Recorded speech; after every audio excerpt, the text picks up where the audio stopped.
welcome to the TDWG podcast. My name's Paul Davidson. And my name is Scott Norman. And today we are paying our debts. We are like the Lannisters. We pay our debts. We are paying our debts to the young woman who created our album art. She requested that we do a conspiracy. Actually, she requested for us to do each other's makeup, which all I use is just a light foundation. So this entire podcast, just imagine me putting a light foundation on Mr. Norman's face.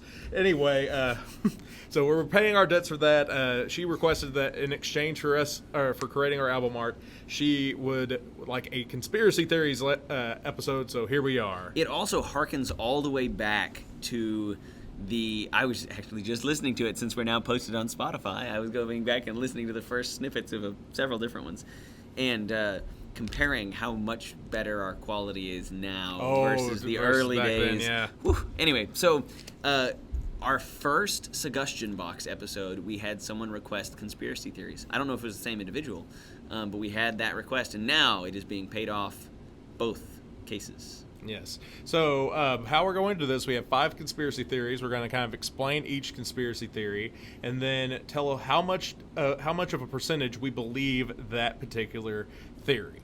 And if we don't, why we don't.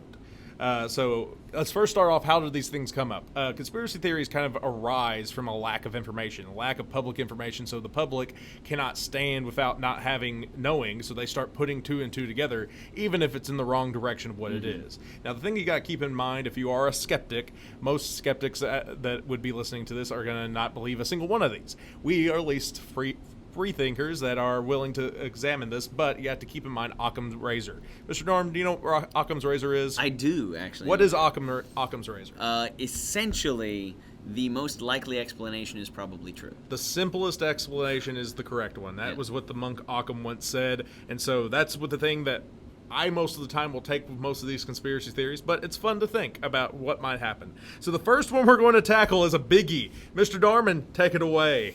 All right, so the first one is one that if you have been in my class, you know some of my opinions on this because we always talk about it every year.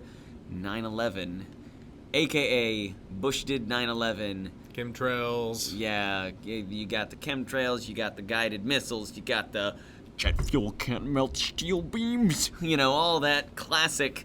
You might know already based on how I said this, my opinion on this. So essentially, after 9/11, after kind of, the hubbub died down, there was a growing movement of people saying that this was actually Bush's fault and he and Cheney had this whole plan for getting oil from the Middle East by allowing this to happen, or even worse, planning and executing it themselves with the help of the CIA and several other agencies. So, several stemming points from that one. The classic jet fuel can't melt steel beams, and that's a meme that I remember everywhere. that coming up, and the big thing I remember about that one, because I believe back in like the early 90s, didn't Al-Qaeda try to blow up one of the Twin Towers that they tried on the bottom floor instead of going up? They actually blew up, okay, don't quote me on this if you are someone who's super versed in this, but I think it's building 3 or one of those. It was a large building, but it was not a tower.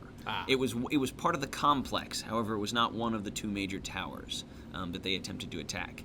And so, essentially, that conspiracy theory, combined with things like the loose change video. If you really want to get a handle on where these conspiracy theories are coming from, watch Loose Change. And it is the classic makes you believe the conspiracy theory due to dramatic music and questions. And that's it. Yeah, right? And they don't really allow the other side to have a particular argument on that. So for the 9/11 one conspiracy theory, what percentage of the 9/11 conspiracy theory do you believe? I will say I believe 5%. That was exactly how much I was going to say. Really? I was going to say, there's about 5% of this I believe, 95% of it I do not believe. So what is that sliver that you actually kind of believe? So the sliver of this that I believe is that there are things, we know all the way back to the fact that, Clinton had a chance at bin Laden and didn't take it, right? So are there times where our government has had shots at stopping Al-Qaeda prior to 9/11? Yes. Has our government had a hand in creating Al-Qaeda? Oh, yes. Not on purpose. Yes, Yes, absolutely. And so in that I feel sense, like we need to open up that can of worms real quick. Yes. So basically, during the Cold War, Al-Qaeda was headquartered, of course, in Afghanistan. Russia was in a land war with Afghanistan. Of course, Russia, or the Soviet Union, being our enemies at the time, we decided to fund Al-Qaeda to fight. To be clear, actually, we funded the Taliban. The Taliban, So yes. we funded the Taliban, which eventually grew into Al-Qaeda. Yeah, grew more and heads. Of course, after the Soviet Union fell, we're not going to keep paying them, and that's when things kind of spun into the current situation. Yeah, we could actually take an entire podcast. And honestly, it's probably Great Britain's fault, and that could be the entire podcast that we go. So with. there's a whole big thing about our involvement in the Middle East that is class 2 separate question for its entire own podcast. But yes, so that is the 5% that I can say, okay, I can understand why you might have some of those suspicions based on actual facts, but the rest of the thing that they build on top of that is a no. Yeah, there's no way. Like, there's a lot of loose threads that they're picking up that don't even make any sense. Yeah, and I would like to address specifically a couple of them. All right, go to town. All right, so a couple of them that I would like to address because people talk about them all the time. First off, jet fuel can't melt steel beams. It cannot liquefy steel beams. It can cause them to be structurally unstable. So the argument is, at what point steel, this industrial steel, liquefies? It is when it melts, when you can take it and it begins dripping, right? You don't, if you are any kind of structural engineer, right, you know that a structure does not have to melt to become structurally unstable. To fail, yeah. And so if you look at actually these things as they fall, you can see, go back and watch, you can actually see several of these alleged steel beams that were melting as they break and bend. You can watch it happen because the whole thing here is just that you have a massive tank full of jet fuel. You're not actually worrying about how hot it can burn. You're worrying about how the structural damage is impacted based on the impact. Everything else is burning around it that helps aid with the structure. Yeah, that and just the sheer impact of the thing. So, like, if you walk up and break somebody's leg, right, and then it's like, oh, well, but you can't knock them over with your pinky. It doesn't matter. You already shattered the structural stability of that, right? So, in other words, the whole jet fuel can't melt steel beams is standing on the wrong premise. You're asking the wrong question and therefore coming to the wrong conclusion. As far as the rest of it, like, you know, oh, it wasn't really planes, there you can go back and watch. I remember watching the plane hit the building. I watched it live, ladies and gentlemen. And, you know, that, once again, could be a whole nother podcast in itself, that I have a lot of connections directly to a lot of the things that happened as far as knowing a lot of military members and people that were there in the Pentagon and things like that. And you can also go back and watch the footage of those planes. You can talk to the families of the survivors of the people who were on those planes. This was not a hoax. This was not cruise missiles. Like, it just wasn't. All right, so that was 9/11. Our next one, Mr. Norman, the moon landing. Uh-oh. Is it made of cheese? So the moon landing, the theory behind the moon landing is that we did not actually land on the moon. Instead, we went to a sound studio in California. In California, recorded and pretended we landed on the moon, and did that as a publicity stunt to try to bankrupt the Russians in the space or the Soviets in the space race. It actually ties into our fifth one as well. It does a little bit. It also ties to our fifth one. We'll get to the fifth one, though, at the end. So, on the moon landing, Mr. Norman, percentage-wise, how much of that one do you believe? 0. 0%? I'm actually right at 50.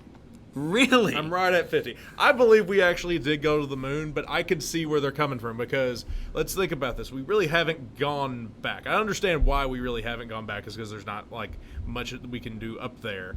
But our missions go past it. Now our missions go past it, but that was our main thing is that we haven't necessarily gone back, and so that's the only reason why I would see maybe not. And also I could see just trying as the publicity stunt to bankrupt the Russians. That does kind of make sense to me. But for the most part, I do believe we did land on the moon. I do believe Neil Armstrong was up there and shook his. Actually, that would probably be more of a Buzz Aldrin deal, shaking his fist at the Earth and be like, "Take that, all of you, back down there." Yeah. But I do believe that happened. But I could see where this pops up. Yeah. So my deal is just, you know, it's not significantly more difficult to reach the moon than it is to get a satellite high enough that it's in high Earth orbit, right? So a lot of these GPS satellites and things like that are used, that we launch all the time and we rely on all the time. And so I don't understand why people think it's such a huge leap to go from, yes, it is totally obviously clear that we can get a satellite up that high. Why did we not get to the moon? Right? It's not that. I think it's more of like that we didn't land on the moon. Okay, so that we orbited but didn't physically land on. Okay. Yeah, I could see where people think of that, but I even believe that we did land. The other thing is the whole like delay. Like if you watch, like I've heard people talk about this before. Is like if you ever watch somebody interviewed up in space, there's a little bit of a delay before they can respond to the question. And yet if you watch the old version of it, which of course was that part was probably edited so you don't have to have the whole like there's not as much of a delay in their back and forth in their I can understand that the videos that you can get now of the thing are heavily edited, right? I mean, I understand that, but once again, that's because a lot of it is boring, and you know, I get that. I can see. I'll raise mine to 10% just on the fact that I understand that side of that argument. However, I am 100% certain that we did. I mean, I guess I shouldn't say I'm 100%. I wouldn't stake my life on it. Yeah. But I would probably stake a lot of other things. There's one on here I will stake my life on. I will be like, no. This is absolutely. Is it number 5? Yes, definitely. Okay. Yep. All right. Definitely. All right. We'll move on to number 3. I guess I'll have to take the ball for number 3 because you said that this is one that you don't know a lot about. So surprisingly, I'll talk about the part that I know, and then I'll let you fill in the rest. All right. So it's the JFK assassination. Yes. So. The lines of where conspiracy and reality are on this one are a little blurry for me, just because it is now actually factual that the Russians trained the assassin. Yes. And so what the conspiracy is, you know. Oh, there's many conspiracies. Yeah, the conspiracy that I've heard is that the CIA got this guy up there, allowed him to shoot JFK, and then did away with the evidence by allowing and that is the version that I know. That is the conspiracy theory that makes the most sense. Yes. There's also the whole second shooter where it wasn't Oswald that actually shot him. It was a person on the from a different angle that ended up shooting JFK. There's the whole it was actually the mob it was a mob hit because Jackie O was having an affair, which in her defense, JFK was having lots of affairs. All of the affairs.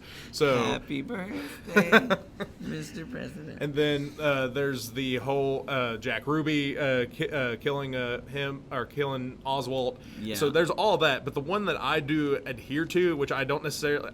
So first off, before I go into my explanation of it, percentage-wise, how much do you believe this conspiracy theory?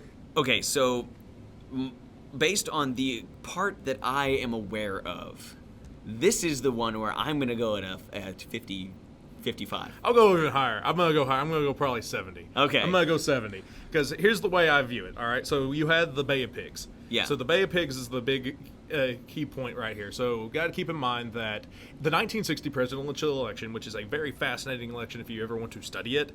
I actually wrote a 20-something page paper over the 1960 election. There's apparently, this is a complete side jag, but the most interesting thing I ever found in my research of it was there was a Senate race up in Alaska. And the two guys that were racing for Senate, one dude's plane disappears out in the Alaskan wilderness and they thought he was dead, except a week before election he shows up and says, "I'm not dead," and he wins the election, of course. Yeah. You have to vote for that guy. Exactly. You have to vote for that guy. That's my favorite part of the 1960 election. I remember hearing about that, but I didn't realize that was in the same election. Same election, yeah. But anyway, there's a bunch of theories about how JFK won that particular election, and of course he took over the presidency, and Nixon and Eisenhower were working, and the CIA were working on the Bay of Pigs, they were training Cuban nationals or Cuban expatriates to go back and take back control of Cuba from Fidel Castro. And the CIA was telling JFK, we need to hold off, we need to wait.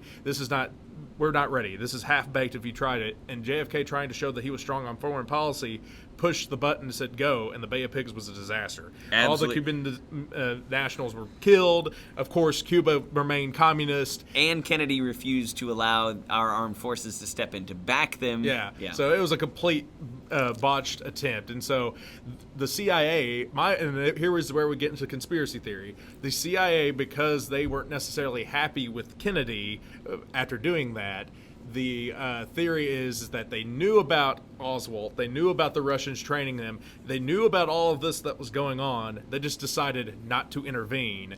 And that's the part of the conspiracy that I kind of believe. I can see the CIA being kind of like, all right, you messed this up and we don't really like you, we're just going to, and we kill people anyway, we're just going to go ahead and let this guy assassinate the president. See, I wouldn't go that far. I wouldn't go as far as to say like the CIA allowed it to happen. And I know that there's all kinds of there is all kinds of intrigue when you get into that. I mean, you can you can watch the Oliver Stone movie. There's all kinds of stuff you could go. Yeah, with. And just recently, as Trump, when he first took office, released just piles and piles of related documents, including one in which one of the agents working that specific case also mentions taking a picture with Hitler in South America. And so, there's just so many layers of that onion that there's probably some pieces of it that are true. I'm not going to go as far as to say, though, specifically the CIA allowed the assassination to happen, because people riding around in open cars, it's got to be near impossible. There's a reason that the president doesn't do that anymore. Yeah. That's true. And then, well, of course, there's also even more layers to the onion. There's theories out there that LBJ was the one who arranged the assassination. Honestly, that one makes more sense because it's in Dallas. He was from Texas, yeah. And he's LBJ. This is the guy who would sit on the toilet and invite journalists into the room just because he could. That guy. Look up those stories. LBJ has some amazing stories. Look up the stories. He's a fascinating dude. He's all about doing stuff and just because he can. Yeah. He was a school teacher, too. If he did any of the things that you can read about him doing in office as a school teacher, he would be in jail. Yeah. So that to me is an intriguing, we'll never know. There's tons of books written about it that you could look into that are actually it's a very well developed conspiracy theory to dive into. If you're interested in the JFK assassination, but want a more fantastical version of it, I highly recommend Stephen King's 11/22/63. It was well written. It was one of the few Stephen King books that has a good ending, and so I would recommend. That's the one where the guy's traveling back in time, right? He's traveling back in time to try to stop the JFK assassination. I was intrigued by that because there's some miniseries on either Netflix or... It's on Hulu. The miniseries isn't nearly... It's good. It's not as good as the book, but I'm also an English teacher, so... Yeah. Anyway, what's our next conspiracy theory? All right, so just for a recap, so far, 9/11... We're at 5. I'm at 5. Both of it 5. Moon landing. You've taught me that. I'm gonna go down to a 40 instead of a 50. Okay, so moon landing. I'm at 10. I'm at 40. And that's we've compromised a little there. JFK. I'm at 55. And I'm at 70. And now we get to the Illuminati. Which I just realized we're in our underground bunker, so it makes us seem much more tinfoil hattish. It does. It does. The fact that we are currently in the bunker. You can hear our AC in the background piping air into the bunker through its classified filter, but we don't usually wear our tinfoil hats. So, Illuminati, tell us about it. The Illuminati, they're the secret organization that runs the world. Everybody knows this. They might be vampires, they might not. Do they work with or for the lizard people? They are the lizard people. Oh, okay. They are the lizard people.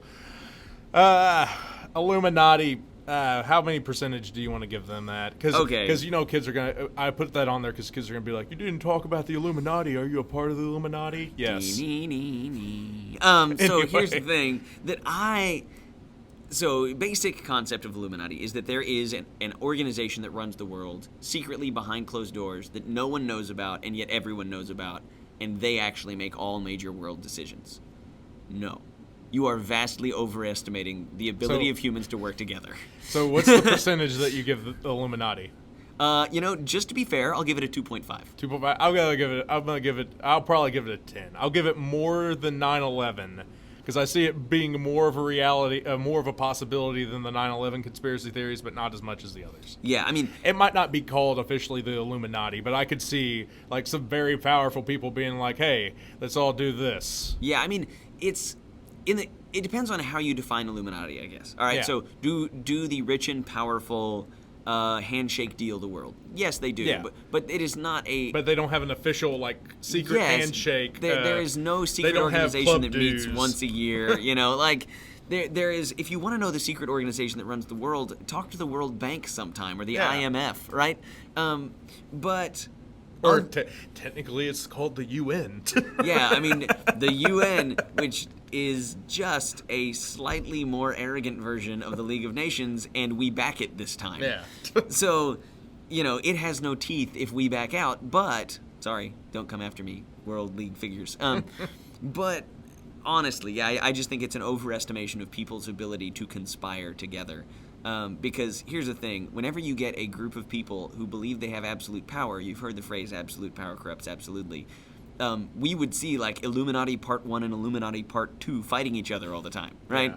Yeah. I just that's why I give it a 2.5. So, yes, rich handshakers do run the world, but not that cohesively. I just realized I wear a bigger tinfoil hat than you do. Yeah, a little bit, yeah. I'm just willing to let my imagination run wild a little bit. All right, let's move on to the last one. I just have to keep mine in check or it goes nuts. Let's move on to the last one. These idiots. Flat Earth. With a turtle under it.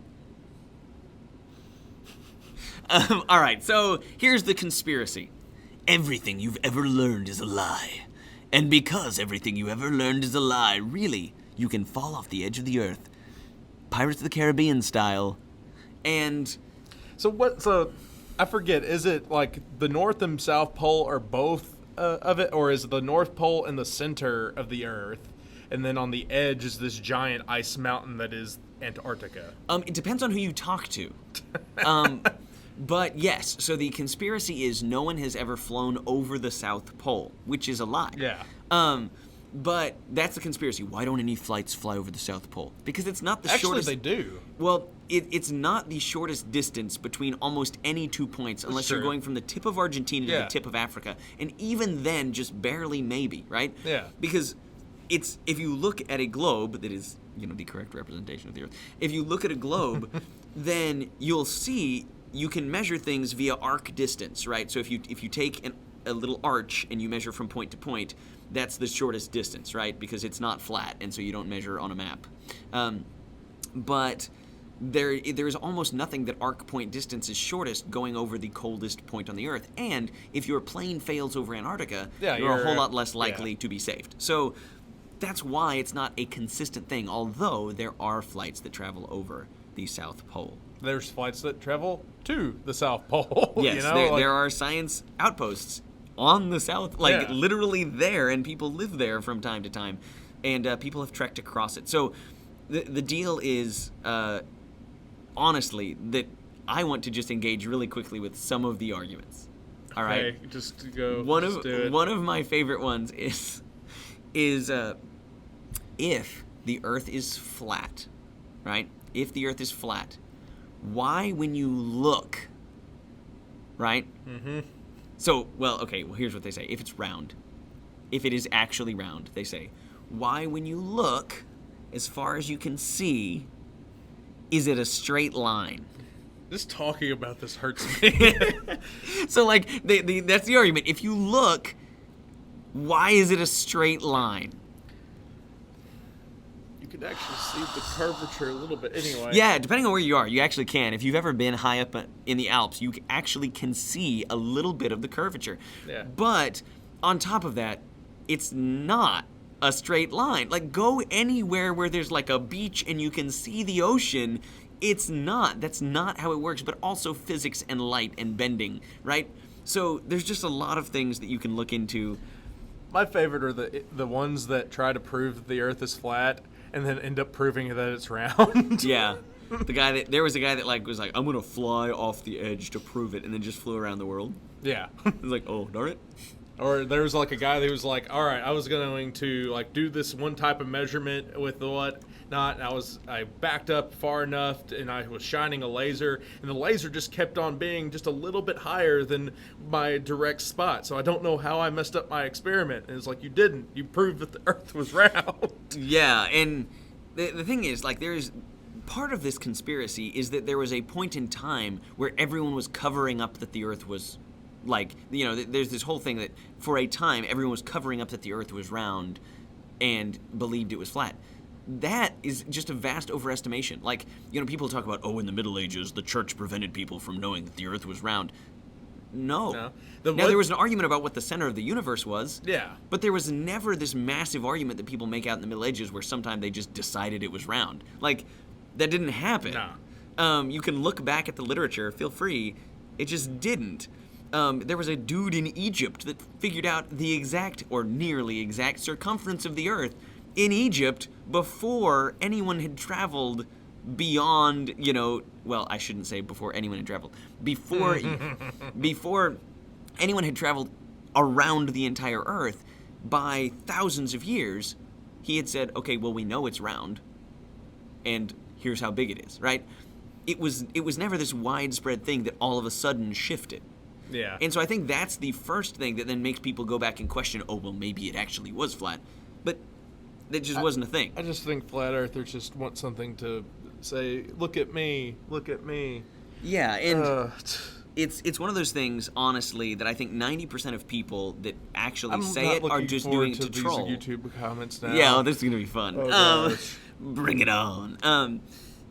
My favorite example is Kyrie Irving came out and said that he believed in a flat Earth, and then the rapper B.O.B. also believes that. Well, it went crazy for a while with Kyrie Irving, and then they came back to Kyrie Irving, and people started digging on him, like, well, why do you believe this? And he was like, oh man, I was just joking around. No, B.O.B. is not joking around. I believe B.O.B. the rapper B.O.B. actually recorded a song about how the Earth is flat. I know. Anyway, so being someone who has lived various places around the world and traveled other places around the world, you can, you know, you can catch up to the sun. I've done it. You know why? Because we're spinning and the sun's in the same place. Anyway, so I think the Earth is slowing down. Fun fact. That is true. Very slowly, but slowly. But I think that covers conspiracy theories. If there's a conspiracy theory we did not talk about that you wish us to talk about, put it in the comments. If you're a flat earther, please, just go ahead and comment. It helps the algorithm. But yeah. But yeah, if you have if you have a conspiracy theory we didn't cover, mention it in the comments. We might come back to it one day. We will definitely come back and talk about the Middle East. Yeah, probably. We will have to come back and talk about the Middle East. But I think that will do it. So until next time, my name's been Paul Davidson. My name isn't, Lord willing, will be Scott Norman. And we've been two dumb woke guys. Man, the Earth is with round. tinfoil hats. Man, the Earth's round.